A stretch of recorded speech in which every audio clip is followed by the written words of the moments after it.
Good morning everyone. আজ সোমবার, ওই যে ঝড় বৃষ্টির দিন, যার জন্যে 1 মাস আগে থেকে সতর্ক করে দিচ্ছে। যাই হোক, অনেক দিন পর বৃষ্টি দেখে বেশ ভালোই লাগছে। আসলে আমার এখন গুড মর্নিং হলো বলে তাই তোমাদের সবাইকে আমি এখন গুড মর্নিং জানালাম। আজকে আর কেউ কাজে যাবে না, ওই জন্য কোনো তাড়াহুড়োও নেই। চলো তোমাদের দেখায় আমি কখন উঠেছি। এই দেখো 10:18 উঠেছি। তাড়াতাড়ি করে ফ্রেশ হয়ে নিয়ে এবার আমি 2টো ব্রেড তাওয়াতে ছেঁকতে দিয়ে দিয়েছি, আর এদিকে আমি চায়ের জল বসিয়ে দিয়েছি। জানো তো, আমি না ঠিক চা খেতে ভালোবাসি না, আজ একটু ইচ্ছা করলো তাই চা খাচ্ছি।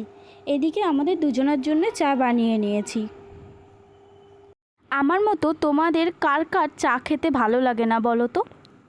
এই দেখো, তোমাদের সাথে কথা বলতে বলতে আমার সকালের খাবার রেডি হয়ে গেছে।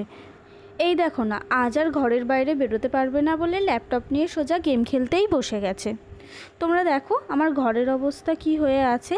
এবার আমার ঘরটাকে সুন্দর করে সাজিয়ে নিই। এইদিকে দেখো, সব কাজ শেষ করে স্নান করে চলে এসেছি। আজ এই বৃষ্টির দিনে নিশ্চয়ই তোমাদের সবার বাড়িতেই খিচুড়ি রান্না হয়েছে, কিন্তু তোমরা কি জানো আমার বাড়িতে আজকে খিচুড়ি রান্না হয়নি। জানো তো, এই গরমেও হাত পা কেমন টান ধরছে, খুব ড্রাই হয়ে যাচ্ছে স্কিন, এমনকি ঠোঁটও ফাটছে। কি আশ্চর্য, তাই না? এইদিকে দেখো আমার পুজোও হয়ে গেছে। তোমরা ভিডিওটা দেখে জানিও কেমন হয়েছে। লাইক শেয়ার কমেন্ট অবশ্যই করো। আজকের ভিডিওটা এইটুকুনি।